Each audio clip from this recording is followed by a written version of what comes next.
আমরা সাধুবাদ জানাই সরকারকে যে মুখ্যমন্ত্রী যেরকম বলেছিলেন সকালে গ্রেপ্তার বিকেলে খরচা, এইসব এগুলো ঠিক আছে। পশ্চিমবঙ্গ যেন উত্তরপ্রদেশের মতন এনকাউন্টার স্টেট না হয়ে যায়। তাহলে বেশি রাতে নিয়ে পুনর্নির্মাণ করার প্রয়োজনটা কি ছিল? আদৌ কি এটা এনকাউন্টার? আদৌ কি সত্যি ভদ্রলোক পুলিশের অস্ত্র কেড়ে নিয়ে গুলি চালিয়েছিলেন? তারা বারুইপুর কাণ্ডে সিপিএম নেতা সুজন চক্রবর্তী সহ আরও 4 জন সিপিএম তাদের বিরুদ্ধে এফআইআর দায়ের করা হলো। বিষয়টা হচ্ছে বারুইপুর কাণ্ডের গতি প্রকৃতি যেদিকে চলছে,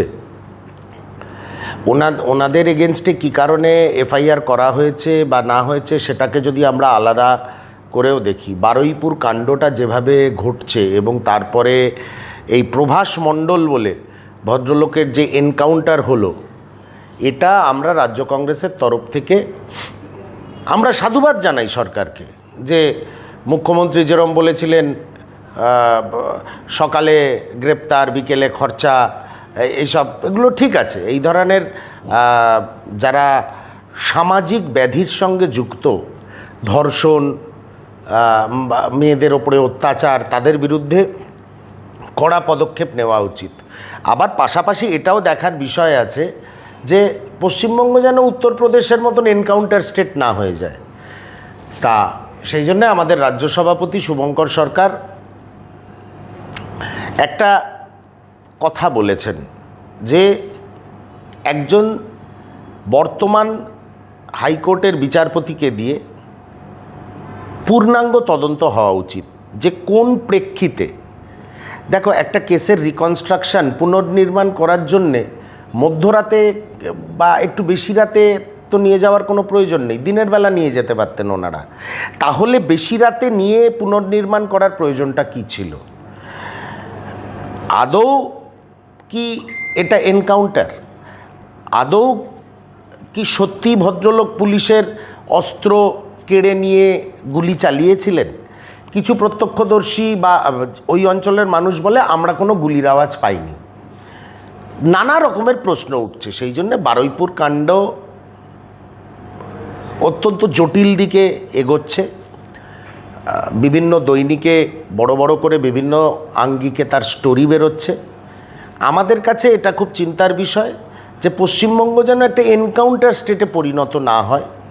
আমরা তাই দলের তরফ থেকে আমাদের রাজ্য সভাপতি দাবি করেছেন যে সিটিং কোনো হাইকোর্টের জাজকে দিয়ে, হাইকোর্টের সিটিং কোনো জাজকে দিয়ে একটা পূর্ণাঙ্গ তদন্ত হওয়া উচিত। তদন্ত হোক, তারপর দুধ কা দুধ পানি কা পানি হয়ে যাবে। আপনি উত্তরপ্রদেশের কথা বললেন, যোগী রাজ্যের কথা। কিছুদিন আগে আমরা দেখলাম যে রাম মন্দিরে 200 কোটি টাকারও বেশি চুরি হয়েছে। বছর পরেই মানে আবার উত্তরপ্রদেশে ভোট, বিধানসভা ভোট, তো এই ভোটে কি কোনো এফেক্ট করতে পারে? দেখো, জাতীয় কংগ্রেস আদর্শের ভিত্তিতে তৈরি একটি রাজনৈতিক দল, 150 বছরের পুরনো। কিন্তু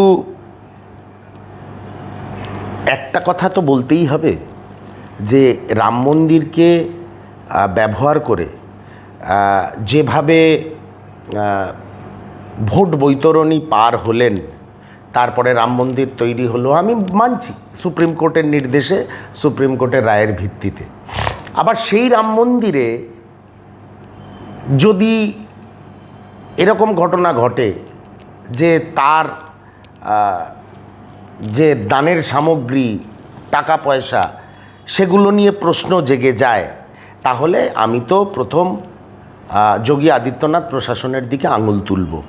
কারণ মন্দির আপনাদের জন্য যেমন অত্যন্ত পবিত্র, আমার জন্যও পবিত্র। হ্যাঁ, আপনারা মন্দিরকে রাজনীতির কারণে ব্যবহার করেছেন, জাতীয় কংগ্রেস করে যারা, তারা মন্দিরকে মনের মধ্যে রাখে, এটাই হচ্ছে তফাৎ।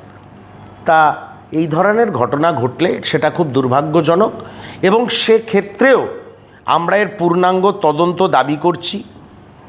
এবং পূর্ণাঙ্গ তদন্তর দাবি করার পরে যদি প্রমাণিত হয় এর সঙ্গে শাসক দলের লোকেরা জড়িয়ে রয়েছে, তাদের বিরুদ্ধে শাস্তি, যোগী আদিত্যনাথ সরকারের দায়িত্ব তাদের বিরুদ্ধে শাস্তি দেওয়ার।